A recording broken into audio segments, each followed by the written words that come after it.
Hello guys, welcome back to ISM roast. പടം തുടങ്ങുമ്പോൾ തന്നെ ഒരു വവ്വാല് നേരെ പറന്ന് നിന്ന് ട്രാൻസ്ഫോമറിൽ സ്വന്തമായിട്ട് കറണ്ട് അടിച്ചെങ്കിൽ ചാവും. ശരിക്കും പറഞ്ഞാൽ അതൊരു ഡയറക്ടർ ബ്രില്യൻസ് ആണെന്ന് പടം കണ്ടു കഴിയുമ്പോൾ നിങ്ങൾക്ക് മനസ്സിലാവും. ആ സമയത്ത് തന്നെ ഒരുത്തൻ നേരെ മോർച്ചറിയിലോട്ട് ക്യാമറയും പിടിച്ചോണ്ട് ചെല്ലും. അപ്പോഴത്തേക്കാണെങ്കിൽ ഒരു എലി ഒരുത്തിന്റെ കാലി കടിച്ച് പറിച്ചോണ്ടിരിക്കുന്നത്. പെട്ടെന്ന് കണ്ണുറക്കും. ഇതാരാണ്? പ്രേതമല്ല. This is Balayya. അങ്ങനെ മരിച്ച് ജീവിച്ച നമ്മുടെ ബാലയ്യനെ വീണ്ടും ആശുപത്രി കൊണ്ടുവന്ന് കിടത്തിയിട്ട് ഡോക്ടർ പറയും പക്ഷെ അതല്ലേ എനിക്ക് മനസ്സിലാവാത്ത ഈ അടുത്തിരിക്കുന്ന ഷൊട്ട എന്തിനാണ് ഈ ഇത്രയും വലിയ എക്സ്പ്രഷൻ ഇടുന്നത്? അവന്റെ എക്സ്പ്രഷൻ കണ്ടിട്ടാണെന്ന് തോന്നുന്നു നമ്മുടെ ബാലയെ വരെ പേടിച്ചു. വേറെ 32 വയസ്സ് മാത്രം പ്രായമുള്ള ആ കിഴങ്ങ് അവിടെ കിടന്നുകൊണ്ട് പറയാം അമ്മയെ കാണണമെന്ന്. ഇത് കേട്ടോടനെ തന്നെ ഈ മുതുകിഴങ്ങിനെ കാണാൻ വേണ്ടി അച്ഛനും അമ്മയും ഓടിയെത്തി. 62 വയസ്സുള്ള മോന്, 42 വയസ്സുള്ള അമ്മയും, 55 വയസ്സുള്ള അച്ഛനും.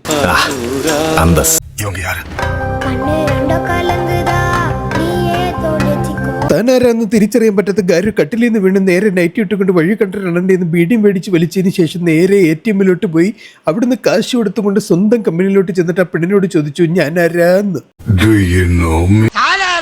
എനിക്കറിയാമെങ്കിൽ താൻ എന്നോട് ചോദിക്കുക താൻ ആരാണ്. തനിക്ക് ഞാൻ പറഞ്ഞു തരാം താൻ ആരാണ്. അങ്ങനെ ഇത് കഴിഞ്ഞ് ഈ മുതുകിഴങ്ങ് നേരെ ട്രെയിനിൽ കയറി ചെന്നൈക്ക് പൊക്കൊണ്ടിരുന്നപ്പോൾ ഒരു പെങ്കൊച്ചിനെ ആരൊക്കെയോ ചേർന്ന് ശല്യം ചെയ്തു. പിന്നെ ഗാരു വിടുവോ? ഗാരുവിന്റെ വക ഒരു ഗ്രാവിറ്റി വിത്തൗട്ട് ഫൈറ്റ്. അത് കഴിഞ്ഞപ്പോഴത്തേക്കായിരുന്നു ഗാരുവിനെ കണ്ടപ്പോൾ എല്ലാവർക്കും ഭഗവാൻ കൃഷ്ണനെ പോലെ തോന്നി. പിന്നെ ഗാരുവിനെ വെച്ചൊരു പാട്ട്. ചെന്നൈ ചെന്നിറങ്ങി ഒരു ടാക്സി കയറിയ ഗാരു നേരെ ഒരു വീട്ടിൽ കയറി ചെന്നിട്ട് അച്ഛ അമ്മ ഇറങ്ങി വരായി. സ്വന്തം മക്കളാണെന്ന് കരുതി ചേച്ചി ഇറങ്ങി വന്നപ്പോൾ അതാ ഒരു മുതുകിഴങ്ങ്. അപ്പോഴത്തേക്ക് നമ്മുടെ ചേച്ചി കെട്ടിയവനെയൊക്കെ വിളിച്ച് ആകെ സീനാക്കിയിട്ട് ബാലയ്യനെ പട്ടി ആട്ടണ മാതിരി ആട്ടി ഇറക്കി വിടും. പിന്നെ നമ്മുടെ നായകന്മാർക്കില്ലാത്ത കഴിവില്ലല്ലേ. ആ സമയത്താണ് ഏതോ വഴി കൂടെ എങ്ങോട്ടോ പൊക്കൊണ്ടിരുന്ന നായികനെ കണ്ടുകൊണ്ട് ബാലയ്യ വണ്ടി നിർത്താൻ പറഞ്ഞത്. ഈ തെക്കുന്ന് വരുന്ന പെണ്ണിനെ വടക്കുന്ന് വന്ന ബാലയ്യ ആ ചെടിയുടെ ഇടയിൽ കൂടെ കണ്ട് എന്നിട്ടാണ് വണ്ടി നിർത്താൻ പറഞ്ഞത്. നായികയെ കണ്ടറിഞ്ഞ ബാലയ്യ എന്നിട്ട് പറയണത് നമ്മൾ ലവേഴ്സ് ആണെന്ന്. ഒന്നുമില്ലെങ്കിലും തനിക്കൊരു പ്രായമായ മനുഷ്യനല്ലോട്, തനിക്കൊന്ന് പെൺകുട്ടിന്റെ പ്രായത്തെ ബഹുമാനിച്ചുടൂ. അങ്ങനെ ആ കഥ ബാലയ്യ നമ്മുടെ നായിക എടുത്ത് പറയാൻ പോണേണ്. ബാലയ്ക്ക് ഒരു 18, 38, 49, 69 വയസ്സ് പ്രായം. ആ സമയത്ത് ഈ കൂട്ടുകാരനായിട്ട് അവിടെ നിൽക്കുമ്പം മഹാലക്ഷ്മി എന്ന് പറയുന്ന ഈ പെണ്ണ് അവിടെ പലിശയ്ക്ക് കൊടുക്കുകയാണ്. അങ്ങനെ ഇവിടെ നിന്ന് കുറേ പൈസയൊക്കെ തേച്ചിട്ട് അവസാനം ഈ പൈസ തിരിച്ചു കൊടുക്കണമെങ്കിൽ എൻ്റെ അവിടെ ഡാൻസ് കളിക്കണമെന്ന് പറയും. അങ്ങനെ ഈ കുണ്ടികുലിക്കലും ഈ ഹൊയ്യാഹൊയ്യും കളിച്ച് ബാലയ്യെ നമ്മുടെ പെങ്കൊച്ചിനെ വളച്ചെടുക്കും. പക്ഷേ ഈ മുതുകിഴങ്ങ് എവിടെ കൊണ്ടൊക്കെ നിർത്താൻ ഉദ്ദേശമില്ല. ഈ പെണ്ണിനെ വീണ്ടും കണ്ടപ്പോഴത്തേക്ക് ഓടി ചെന്നിട്ട് അവരോട് വീണ്ടും പറയാണ് നമ്മൾ ഇഷ്ടത്തിലായിരുന്നു. നിനക്ക് എന്തെങ്കിലും ഒരു കഴിവുണ്ടോ? നിനക്ക് കലാപരമായിട്ടുള്ള കഴിവുണ്ടോ? നിന്നെ 4 പേര് അറിയുമ്പോടെ നാറി അവിടെ തൊഴിഞ്ഞ ഒരു മോന്തം വെച്ചോണ്ടാ നിന്റെ മോത്ത് ആര് നോക്കൂടാ? ടെമ്പിളാരെങ്ങനെ നോക്കൂ? ഇങ്ങനെ കിടന്ന നാശിച്ച നാറി. നീ ഷണ്ടനാടാ, ഷണ്ടൻ. ഇതെല്ലാം ഇവിടെ കേട്ടപ്പോഴാണ് നമ്മുടെ ബാലയ്യ ആകെ കലിപ്പായിട്ട് വണ്ടിക്കകത്ത് ഇടിച്ച് വണ്ടി അങ്ങ് പറപ്പിച്ചത്. എന്നിട്ട് ബാലയ്യ പറയെ ഐ ആം ദ സോറി എന്ന്. അങ്ങനെ ഒന്നും ഓർമ്മയില്ലാത്ത നമ്മളെ ഗജിനി ആണ്ടിയെ വീട്ടുകാരെല്ലാം കൂടെ ചേർന്ന് കൊണ്ടുപോകാൻ പോകുമ്പോഴത്തേക്ക് വീണ്ടും പറയുന്നതോ അമ്മയെന്ന്. ആ ചേച്ചി അവസാനം പച്ച ചീത്ത വിളിക്കുമ്പോഴത്തേക്ക് അവിടെ നിന്ന് പെങ്കൊച്ചിൻ്റെ കൈ കയറി പിടിക്കും. അവിടുത്തെ ചെറുക്കം കയറി കലിപ്പിക്കുമ്പോൾ അവൻ്റെ കണ്ണമ്പളൊക്കെ ഒന്ന് കൊടുത്തിട്ട് ബാലയ്യ പറയും അയ്യ അച്ഛ അമ്മ ഞാൻ പാവമാണ്. അങ്ങനെ അച്ഛനും അമ്മയും പറയും മോനെ ബാലയ്യ നിന്റെ കല്യാണമൊക്കെ ഓൾറെഡി കഴിഞ്ഞാണ്, നീ ഇവിടെ കിടന്ന് കയപ്പണം കണ്ട പരിപാടിയൊന്നും കാണിക്കേണ്ട, നീ അന്ന് കല്യാണത്തിന് ഡാൻസ് ഒക്കെ കളിച്ചാണ്, നീ വെറും ചൊറ ഡാൻസ് കളിച്ച് നമ്മളെയൊക്കെ ഒരുപാട് വെറുപ്പിച്ചാണ്. പക്ഷേ വേദനിക്കുന്ന ആ കോടീശ്വരനായ നമ്മുടെ ബാലയ്യക്ക് ഒരുപാട് ശത്രുക്കളുണ്ടായിരുന്നു. അങ്ങനെ ബാലയ്യെ കൊല്ലാൻ അവർ തീരുമാനിക്കുന്നു ഗൈസ്. അതേസമയം ഹണിമൂണിന് പോയ ബാലയ്യ അവിടെ നിന്ന് പെണ്ണുപിള്ളേടുത്ത് നിന്ന് കഴപ്പണം കെട്ട നിന്ന് ഒലിപ്പിച്ചോണ്ടിരിക്കുകയായിരുന്നു. 1 കിലോ കാതൽ, 1/2 കിലോ പാസം, ഇതുവരെ വളരെ ശരിയാണ്. 1/4 കിലോ അൻപ്, ഒരു ചിട്ടിക നம்பிக்கை, 1 കപ്പ് കേരിങ്, 1 സ്പൂൺ ഷെയറിങ്.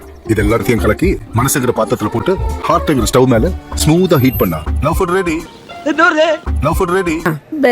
അങ്ങനെ നവദമ്പതികൾ രണ്ടുപേരും കൂടെ ലവ് ഫുഡൊക്കെ അടിച്ചിട്ട് വന്നപ്പോഴത്തേക്കൊണ്ട് പെണ്ണുപിള്ള പറയും എനിക്ക് പച്ച കുത്തണമെന്ന്. അപ്പോഴത്തേക്ക് ബാലയ്യ പറയും കേട്ട് നമ്മുടെ നായിക ഭയങ്കര റൊമാൻറ്റിക്കായി പോയി. അതേ സമയത്താണ് നമ്മുടെ നായകനെ കൊല്ലാൻ വേണ്ടി വില്ലന്മാർ റോഡിൽ കാത്തിരുന്നത്. അങ്ങനെ ബാലയ്യയുടെ വീണ്ടും ഒരു ഗ്രാവിറ്റി ഫൈറ്റ്. അപ്പൊ അതിലൊരുത്തം വന്ന് ഇങ്ങനെ മണ്ടക്കെട്ട് കൊട്ട് കൊടുത്ത് ഇങ്ങനെ ഗജനാണ്ടിയാക്കി കളയും. ഇത്രയും വലിയ കഥയൊക്കെ കേട്ടിട്ടും ഗാരി ഒരു വിശ്വാസമൊന്നും വന്നിട്ടില്ല. അപ്പോഴത്തേക്ക് നമ്മുടെ മഹാലക്ഷ്മി വന്നിട്ട് പറയും കേട്ട മതി കേൾക്കാത്ത മതി. ഗജനാണ്ടിയും ഫാമിലി എല്ലാവരും കൂടെ ചേർന്ന് നേരെ DNA ടെസ്റ്റിന് പോകും. പക്ഷെ അവിടെ ചെന്നപ്പോഴത്തേക്ക് കലമൊക്കെ അടുക്കി വെച്ചിട്ട് എവ എന്തിനാണോ ഈ വിക്കിപീഡിയക്ക് അത് ടൈപ്പ് ചെയ്യുന്നത് ഇതുവരെ ഒരു പിടുത്തം കിട്ടിയിട്ടില്ല. അങ്ങനെ വിക്കിപീഡിയയുടെ റിസൾട്ട് വന്നപ്പോഴത്തേക്ക് ബാലയ്യ തോറ്റ് ഫാമിലി ജയിച്ചു.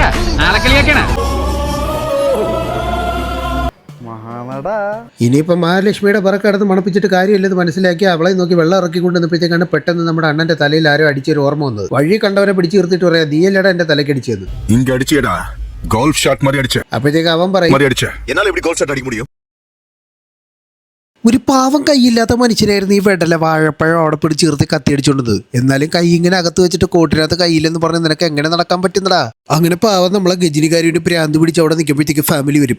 എന്നാ പിന്നെ ഇവള് ഉള്ളത് വെച്ച് അഡ്ജസ്റ്റ് ചെയ്യാം എന്ന് പറഞ്ഞിട്ട് കെട്ടിപ്പിടിച്ചോണ്ട് നിൽക്കുമ്പോഴത്തേക്ക് പെട്ടെന്ന് സൂര്യഗ്രഹണം സംഭവിച്ച് നമ്മുടെ നായകന് വട്ടാവും വീണ്ടും. അങ്ങനെ എന്തായാലും ഇത്രയും നേരം മറ്റവരെയൊക്കെ ബുദ്ധിമുട്ടിച്ചല്ലേ, നമുക്ക് അവിടെ പോയി മാപ്പുകളൊക്കെ പറഞ്ഞിട്ട് വരാമെന്ന് പറഞ്ഞിട്ട് ഗജനികാരും അങ്ങോട്ട് ചെന്നപ്പോഴത്തേക്കൊണ്ട് അവിടുത്തെ പെങ്കൊച്ചിനെ ആരാണ്ടൊക്കെ കയ്യിൽ പിടിച്ച് നിന്ന് ശല്യം ചെയ്യും. പെട്ടെന്ന് തന്നെ ഈ ഷൊട്ടേഷ് കുമാറിന്റെ ഉള്ളിലെ പൗരുഷം ഉണർന്നിട്ട് ഒരു ക്ലാസ് അങ്ങ് എടുക്കുവാന്. കണ്ണീർ വന്നിച്ചുനാ വല്ല എൻ്റെ വീട്ടിൽ കയറി പട്ടി ഷോ കാണിക്കാൻ നേരത്ത് അവൻ മണ്ടവളൊക്കെ അടി കൊടുക്കുന്നു. ബാലയെ ഓർത്തില്ല. അങ്ങനെ എന്തായാലും അടി കൊണ്ട് വീണപ്പോഴത്തേക്കാണ് പ്രേക്ഷകരെ ഞെട്ടിക്കുന്ന ആ യഥാർത്ഥ സത്യം ലോകം തിരിച്ചറിയുന്നത്.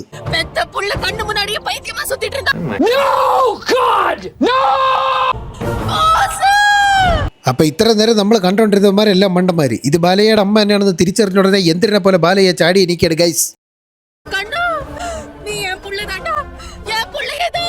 സത്യങ്ങളെല്ലാം തിരിച്ചറിഞ്ഞ ആ ചെറുപ്പക്കാരെ എന്തിനും തയ്യാറായിട്ട് നിൽക്കുകയാണ്. ഇനി ഇവിടെ എന്ത് സംഭവിക്കും കാത്തിരുന്ന് കണ്ടോ. അങ്ങനെ പൂക്കളം ഫൈറ്റും കോൽക്കളം ഫൈറ്റും ഒക്കെ കഴിഞ്ഞപ്പോഴത്തേക്കാണ് നേരത്തെ കയ്യില്ലെന്ന് പറഞ്ഞാണ് നമ്മളെ ബാലയെ കണ്ടത്. അങ്ങനെ അവനെ തൂക്കി വെച്ചിട്ട് ബാലയെ സത്യങ്ങളെല്ലാം അറിയാൻ പോവുകയാണ് ഗൈസ്. ഇനിയാണ് യഥാർത്ഥ കഥ. ഇതുവരെ നിങ്ങൾ കണ്ടത് കഥ. ഇനി നമ്മളെ ഗാരുവണ്ണം പഴയ ഒരു CBI ഓഫീസറാണ്. എന്തൊക്കെ പറഞ്ഞാലും ഗാരുവണ്ണന് ചില ഹോബികളൊക്കെ ഉണ്ട്. പുക വലിക്കുന്നവരുടെ സേർട്ട് തട്ടിപ്പറിച്ചിട്ട് വലിച്ചെറിയുക, പിന്നെ കൃഷ്ണനെ കുറിച്ച് പറഞ്ഞു കഴിഞ്ഞാൽ 1 മണിക്കൂർ ക്ലാസ് എടുക്കും.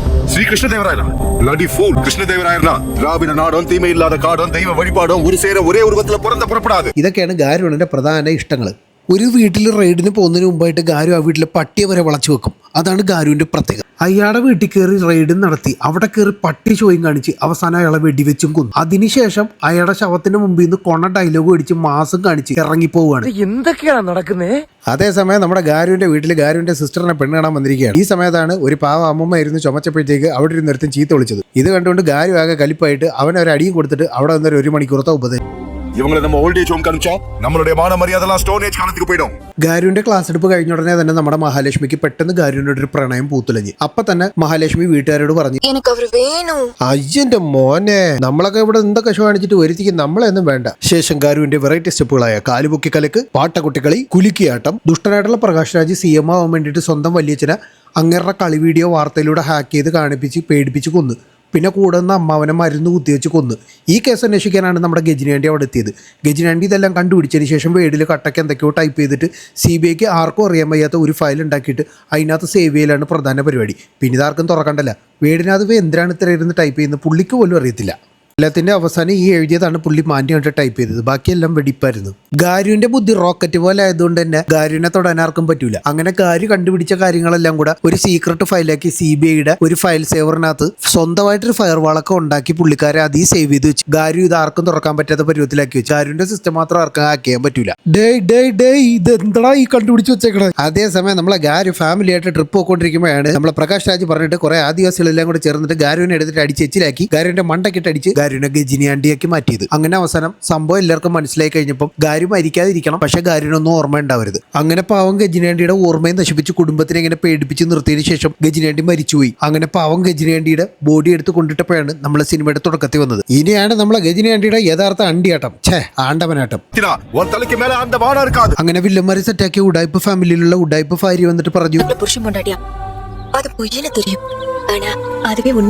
അങ്ങനെ ഗാരുവിന്റെ ഒരു ഇറ്റ് സ്നേഹത്തിന് വേണ്ടിയിട്ട് നായികമാര് കടിപിടി കൊടുക്കുകയാണ് ഗൈസ്. അങ്ങനെ ഒരിക്കൽ മാളി കൂടെ നടന്നു പോകുമ്പോഴാണ് ഗാരുവിന് ഒരു കാര്യം മനസ്സിലായത്. ഗാരു സംതിങ് സ്പെഷ്യൽ ആണെന്ന്. ഉള്ള TV എല്ലാം കിടന്ന് കിലിങ്ങണ്. അങ്ങനെ ഗാരുവിന് എന്തൊരു സംശയം തോന്നിയിട്ട് ഗാരു നേരെ ബാത്റൂമിലോട്ട് പോയി. എന്നിട്ട് ദുഷ്ടന്മാർ ഒളിപ്പിച്ചു വെച്ച GPS കണ്ടുപിടിക്കും ഗൈസ്. ഭൂമിയിൽ ഇതുവരെ കണ്ടുപിടിച്ചിട്ടില്ലാത്ത ഈ GPSന്റെ പ്രത്യേകത എന്താണെന്ന് വെച്ച് കഴിഞ്ഞാൽ ആളെ കാണിക്കും. CCTV ക്യാമറകൾ കൂടെ പറന്ന് നടന്ന് ആളിന്റെ എല്ലാ ആംഗിളിലുള്ള വിഷ്വൽസും കാണിച്ചു കൊടുക്കും. പിന്നെ മേളിയിരിക്കുന്ന സാറ്റലൈറ്റിന് വേറൊരു ചൊരപ്പും ഇല്ലാത്തതുകൊണ്ട് സാറ്റലൈറ്റും കൂടെ പറന്ന് നടന്ന് എല്ലാം കാണിച്ചു കൊടുക്കും. പിന്നെ ഗാരുവിന്റെ ഫൈറ്റുകളെല്ലാം സ്ലോ മോഷനിൽ കാണിച്ചു കൊടുക്കും. ഗാരു മരിച്ചു കഴിഞ്ഞാൽ പ്രകാശ് രാജിന് പണിയാവുമെന്ന് പേടിച്ചുകൊണ്ട് പ്രകാശ് രാജ് ഗാരു മരിക്കാതിരിക്കാൻ വേണ്ടി പ്രാർത്ഥിച്ചുകൊണ്ടേയിരിക്കും. പാവം ഗാരു മരണത്തിന് മുന്നിൽ എല്ലാം കൽപ്പിച്ച് ഓടിച്ചു കിടക്കും. പക്ഷെ ഗാരുവിനെ പൂട്ടിയിടുമ്പോഴത്തേക്ക് ഗാരു അവിടുന്ന് കട്ടക്കലിപ്പായിട്ട് ബൈക്ക് ഓടിച്ച് നേരെ വന്ന് വണ്ടി ഇടിച്ച് പൊളിച്ച് പുറത്തേക്ക് പറന്നിറങ്ങും ഗൈസ്. ഇതാണ് ഗാരുവിന്റെ മാസീവ് എഫക്ട് എന്ന് പറയുന്നത്. അങ്ങനെ ഗാരുവിനെ തൊടാൻ പറ്റൂലെന്ന് എല്ലാവർക്കും മനസ്സിലായി കഴിഞ്ഞിട്ടും ഈ മണ്ടന് മാത്രം മനസ്സിലായിട്ടില്ല. ഗാരു അങ്ങനെ മേളിൽ നിന്ന് ചാടി ചാവാൻ നേരത്താണ് ഹെലികോപ്റ്റർ ഒന്ന് ലോക്ക് ചെയ്ത് ഗാരുവിനെ കൊണ്ടുപോണത്. പക്ഷേ ഇതൊക്കെ നേരത്തെ അറിയാവുന്ന നമ്മളെ ഗാരു കാലിന്റെ ഇടയിൽ